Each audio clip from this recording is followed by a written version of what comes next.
হাসিনার আমলে নুরুল হক নূর 22 বার হামলার শিকার হয়েছে।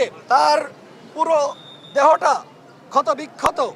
সুতরাং এই মুহূর্তে তার উন্নত চিকিৎসার জন্য আমরা মনে করি সিঙ্গাপুর অথবা ইউকেতে নিতে হবে। সরকার বলেছে বিচার বিভাগীয় তদন্ত কমিটি তারা গঠন করবে। গণ অধিকার পরিষদের সংগ্রামী সভাপতি নুরুল হক নূরের উপর বর্বর হামলা চালানো হয়েছে। শুধুমাত্র নুরুল হক নূর নয়, আমাদের ছাত্র অধিকার পরিষদের সাধারণ সম্পাদক নাজমুল হাসান থেকে শুরু করে দল এবং অঙ্গ সংগঠনের শতাধিক নেতা কর্মীকে নির্মমভাবে পিটিয়ে রক্তাক্ত করেছে সেনাবাহিনী এবং পুলিশ।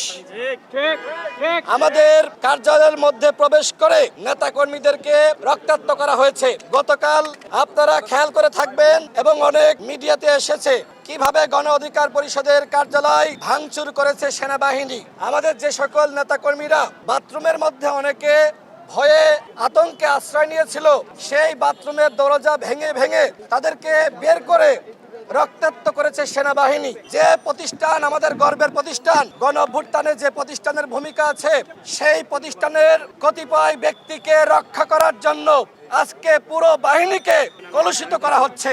আমরা সেনা প্রধানের কাছে আহ্বান জানিয়েছি, আপনি যদি এই ঘটনার দায় না নিতে চান তাহলে এই ঘটনার সাথে সম্পৃক্ত যারা তাদের বিরুদ্ধে অবশ্যই সেনা আইনে ব্যবস্থা গ্রহণ করতে হবে। নুরুল হক নূর এখনো পর্যন্ত ঢাকা মেডিকেলের আইসিইউতে কাতরাচ্ছে। গতকাল রাতে আমি তার সাথে দেখা করেছি এবং আমি তার সাথে কথা বলার চেষ্টা করেছি।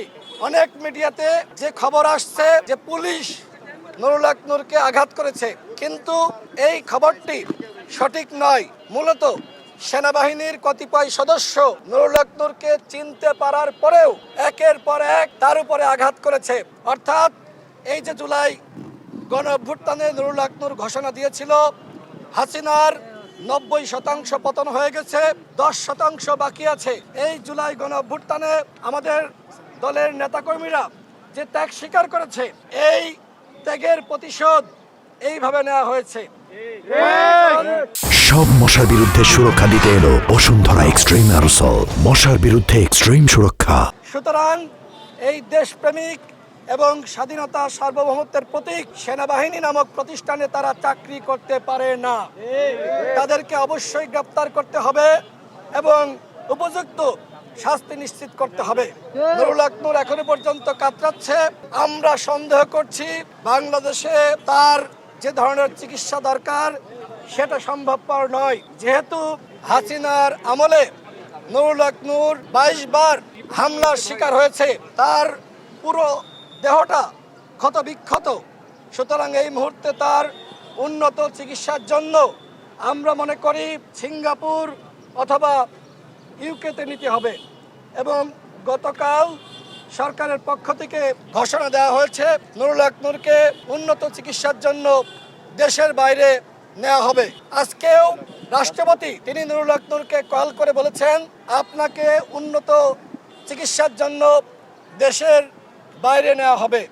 আমরা মনে করছি বাংলাদেশে যে সকল চিকিৎসকরা রয়েছে তারা অবশ্যই দক্ষ, তারা অবশ্যই উন্নত মানের চিকিৎসা দিতে পারে, কিন্তু নানান ধরনের প্রশাসনিক জটিলতা রয়েছে। আমরা সন্দেহ করছি এইখানে চিকিৎসা হলে নুরুল হক নূরের নিরাপত্তা বিঘ্নিত হতে পারে এবং তার জীবনের ক্ষেত্রে এক ধরনের ঝুঁকি নেমে আসতে পারে। বিভিন্ন সময় এই ধরনের ঘটনা ঘটেছে যে ইনজেকশন পুশ করে একজন জাতীয় নেতা বা জনপ্রিয় নেতাকে মেরে ফেলা হয়েছে। সুতরাং নুরুল হক নূরকে যেহেতু সেনাবাহিনীর কতিপয় সদস্য এইভাবে হামলা করতে পেরেছে এবং আমাদের কাছে যেটি মনে হয় টার্গেট কিলিংয়ের উদ্দেশ্যে মূলত নুরুল হক নূরের উপর এই ধরনের হামলা করা হয়েছে। আমরা সরকারের কাছে আহ্বান জানিয়েছি একটি তদন্ত কমিটি গঠন করেন, কিন্তু সরকার বলেছে বিচার বিভাগীয় তদন্ত কমিটি তারা গঠন করবে।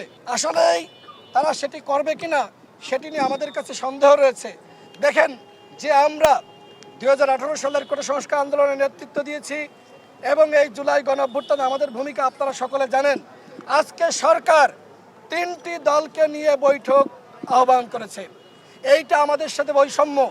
গণ অভ্যুত্থানের আমরা যারা অন্যান্য অংশীজন রয়েছি, আমাদের সবার সাথে এক ধরনের বৈষম্য করছে সরকার। সুতরাং সরকারের উপরে আমরা পুরোপুরি আস্থা রাখতে পারছি না। সরকার যে তদন্ত এবং বিচারের কথা বলছে এবং সহানুভূতি জানিয়েছে, প্রতিবাদ জানিয়েছে, আপনারা সরকারে আছেন, যারা এই হামলা চালিয়েছে আপনারা কি গ্রেপ্তার করার জন্য নির্দেশনা দিয়েছেন? আমার জানা মতে এখনো পর্যন্ত গ্রেপ্তার করার নির্দেশনা দেওয়া হয়নি।